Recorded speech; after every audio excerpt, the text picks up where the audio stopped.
बच्चों, पिछले वीडियो में आपने ये देखा था कि बाइनॉमियल डिस्ट्रीब्यूशन में प्रोबेबिलिटी डेंसिटी फंक्शन कैसे निकालते हैं, उनकी प्रॉपर्टी क्या होती है।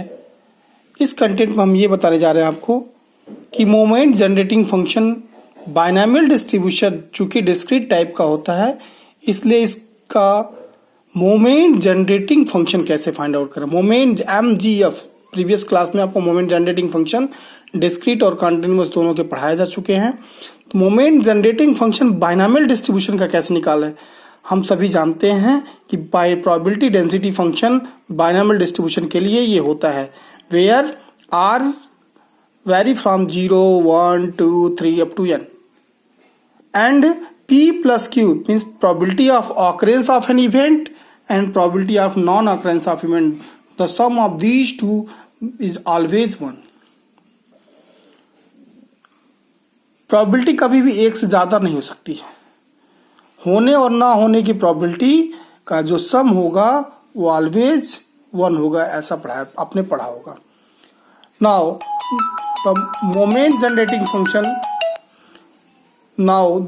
Generating function about origin M0t is defined as summation r is equal to 0 to n e to the power tr pr। हमने इससे पहले आपको मोमेंट जनरेटिंग यहाँ x लिखा था, यहाँ x लिखा था। चूंकि ये पूरा फंक्शन अगर x पे डिपेंड होता तो हम यहाँ x लिखते और यहाँ इसके रिस्पेक्ट में यहाँ x लिखते। This is the expected value. So now the value of pr can from 1 can be written like this, and after arrange we will obtain NCR P e to the power t to the power r q to the power n minus r। so binomial expansion अगर इसको हम summation को open करेंगे तो ये मिलेगा NCR 0 P e to the power t to the power 0 q to the power n plus NC1 this to the power 1 q to the power n minus 1 plus NC2 p e to the power t to the power r q to the power n minus 1। so after इसके expansion को हम बाइनॉमियली लिख सकते हैं by the formula of binomial expansion. हम लिख सकते हैं M0t is equal to p e to the power t plus q e to the, इसका एक्सपेंशन करेंगे तो आपको यही मिलेगा। अब ये रहा moment generating function of binomial distribution, moment generating function. अब इस मोमेंट जनरेटिंग फंक्शन से हम मीन और वेरिएंस कैसे निकालते हैं, अब आप आगे देखें। हमने आपको एक डिफरेंशिएशन का मेथड बताया था।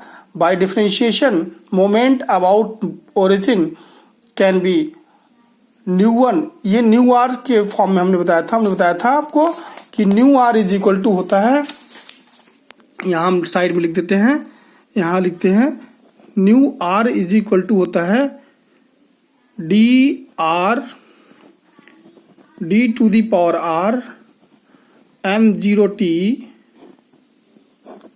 Eight t equal to 0। यहां r इज इक्वल टू 1 के लिए mu 1, r is equal to 2 के लिए न्यू 2। हम निकालेंगे r इज इक्वल टू 1 के लिए mu 1 is equal to this. After differentiation we will obtain this by putting t equal to 0 we get mu 1 is equal to np। It mean mu 1 is also be, mu 1 को हम जानते हैं mu 1 is equal to x bar होता है जो कि mean के बराबर होता है, equal. So mean is np। Similarly, nu 2 by putting r is equal to 2 we will obtain nu 2. Nu 2 is equal to second derivative of this, and after differentiating this we will obtain such like this term. This is the nu 2 n square p square plus npq। और इसके just बाद next page पे हम देखेंगे कि हमने ये भी पढ़ाया है कि variance μ2 mean second central moment μ2 is equal to न्यू2 माइनस न्यू1 स्क्वायर होता है। प्रीवियस से हम न्यू1 और न्यू2 की वैल्यू प्रीवियस पेज से यहाँ लाके पुट करेंगे। न्यू2 is equal to n square p square plus npq और न्यू1 इज इक्वल टू np था, d1 square is equal to n square p square. So from here d1 square p square nu this cancel together, nu2 becomes npq. Nu2 is a variance, so as we know the variance is equal to standard deviation is equal to square root of variance. So standard deviation is equal to this. Next content recurrence relation for the binomial distribution. हम recurrence relation कैसे find out करते हैं? इसका मतलब recurrence relation का मतलब ये हुआ कि हम r इज इक्वल टू 0 के लिए हमने कोई वैल्यू निकाल ली है, जहां p और q पता है, n और r पता है, तो r इज इक्वल टू 1 के लिए, 2 के लिए, 3 के लिए हमें हमारे लिए चीजें आसान हो जाएंगी, क्योंकि ये result n minus r upon n plus r p upon q सभी के लिए कॉमन होगा.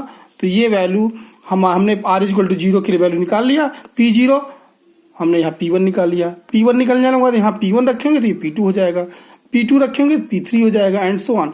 इस रिकरेंस रिलेशन का ये यूज है और इस तरह से हम रिकरेंस रिलेशन का यूज करके आगे दिए गए प्रॉब्लम को सॉल्व करेंगे. अगले कंटेंट में हम आपको इस पे बेस्ड प्रॉब्लम बताएंगे जो कि बहुत ही इंपॉर्टेंट है और आने वाले एग्जाम में उम्मीद है कि आपसे moment generating function binomial distribution का और वेरिएंस निकालने के लिए पूछा जाए. ये बहुत इंपॉर्टेंट कंटेंट है, वेरी वेरी इंपॉर्टेंट कंटेंट है. विद्यार्थी बच्चों कृपया इस पे ध्यान दें.